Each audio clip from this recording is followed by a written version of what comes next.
seorang pemuda yang ingin tumbuh dewasa, mungkin pertanyaan saya adalah yang pertama itu kenapa sih Tuhan itu baik banget sama kita? Maksudnya bukannya kita yang seharusnya melayani Dia, tapi dalam ajaran-ajarannya itu Tuhan selalu bilang kepada kita, ketuklah maka kamu akan eh, mendapatkan apa yang kamu mau. Itu sih Bang. Terus yang kedua mungkin tadi ada penjelasan dari Abang mengenai manusia baru dan ketidaktaatan. Nah, apabila ada seseorang yang pada masa sekarang, Bang, itu tidak taat akan ajaran Tuhan, kemudian pada suatu hari dia menyadari akan kesalahannya dan dia ingin berubah. Apakah malapetaka tetap akan menimpa dia, Bang? Karena Tuhan kan maha adil, tapi di sisi lain Tuhan juga pemaaf. Itu sih Bang yang ingin saya tanyakan, dua itu aja. Terima kasih.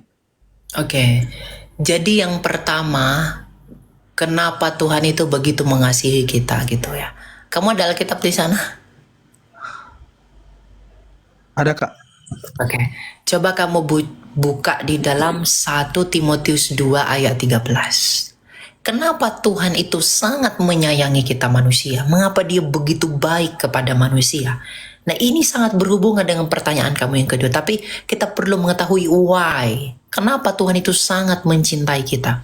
Kalau Yohanes 3 ayat 16 itu udah jelas. Karena dia mengasihi kita. Tapi apa yang membuat dia mengasihi kita? 2 Timotius 2 ayat 13. Coba kamu baca. 2 Timotius. Bentar Bang. 2 Timotius berapa Bang? 2 Timotius 2 ayat 13. 2 ayat 13. Jika kita tidak setia, dia tetap setia, karena dia tidak dapat menyangkal dirinya.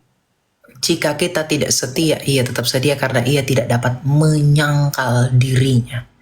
Ya, jadi bagi Allah, kita yang rusak ini, kita yang kotor dan bernoda ini, itu menjadi berharga. Kenapa? Karena dia memulai kita dari dirinya. Makanya dalam Kejadian 1 ayat 26 dikatakan apa? Baiklah kita menciptakan manusia menurut gambar dan rupa kita. Kenapa dia begitu sayang sama kita? Karena kita dimulai dari dirinya sendiri. Kita diinisiasi melalui ide yang ada di dalam dirinya sendiri. Jadi jangan ada orang miskin berkata aku miskin. Tapi biarlah kamu berkata kamu kaya di dalam Tuhan. Jangan ada orang orang mengatakan aku lemah, tapi kamu adalah kuat di dalam Tuhan. Kenapa? Karena kamu dimulai dari dalam Allah sendiri. Makanya ia tidak dapat menyangkali kita. Karena jadi mengapa dia begitu sayang sama kita? Karena kita ini dari dirinya.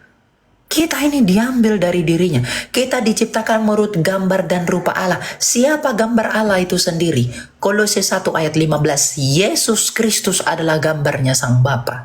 Jadi kita ini dimulai, kita ini diciptakan sejak semula itu melalui dan di dalam firman. Dan oleh karena firman. Jadi kita diciptakan menurut Yesus Kristus sendiri sejak kekekalan. Nah, kalau Bapa mengasihi anak, makanya dikatakan dalam Yohanes 1 ayat 14, firman itu telah menjadi manusia dan dia tinggal di antara kita dan ia dinyatakan sebagai anak tunggal Bapa penuh kemuliaan. Dia anak tunggal Bapa yang sangat dikasihi Bapa. Kalau Sang Bapa sangat mengasihi anak tunggalnya itu, maka kita yang diciptakan oleh karena anak tunggalnya itu pun dikasihi, tidak berbeda seperti kasihnya dia kepada putra tunggalnya itu. Makanya kita disebut anak-anak Allah, karena kita adalah anak-anak Allah oleh karena hak kesulungannya Kristus yang diambil dari antara kita. Ya. Jadi kenapa dia begitu sayang? Karena kita dimulai sejak semula pada penciptaan itu oleh karena Kristus yang sangat dia kasihi sebagai anak tunggalnya. Makanya Tuhan Yesus berkata, apa? Permuliakanlah aku Bapa dengan kemuliaan yang kumiliki di hadiratmu sebelum dunia ini ada. Karena Bapa mengasihi dia sejak kekal. Karena Allah itu kasih. Jadi mengapa Bapa itu mengasihi kita? Sangat mengasihi kita. Karena memang kita diciptakan menurut apa yang dia kasihi. Yaitu firman-Nya sendiri. Yang kedua, karena kita dimulai dari dirinya. Karena kita diciptakan menurut gambar dan rupanya dia. Ya. Nah, yang kedua, lalu ketika orang udah percaya Tuhan, lalu dia tidak taat sama Tuhan. Kadang dia tidak taat, tapi menyesalinya dan kemudian bertobat. Apa yang akan terjadi? Apakah dia akan ditimpa murka Allah? Murkanya Allah itu sudah ditumpahkan di dalam Kristus 2000 tahun lalu melalui penyalipan. Menurut nubuatan Yesaya 53. Ya, apa yang kita rasakan? Kita tidak akan lagi merasakan murka Allah, yaitu kematian kekal. Tapi kita bisa mendapatkan hajaran dan teguran. Karena kitab Wahyu berkata, barang siapa yang kukasihi, ia kuhajar dan kutegur. Mungkin kita ditegur dengan sakit, dengan apalah Tuhan tegur kita.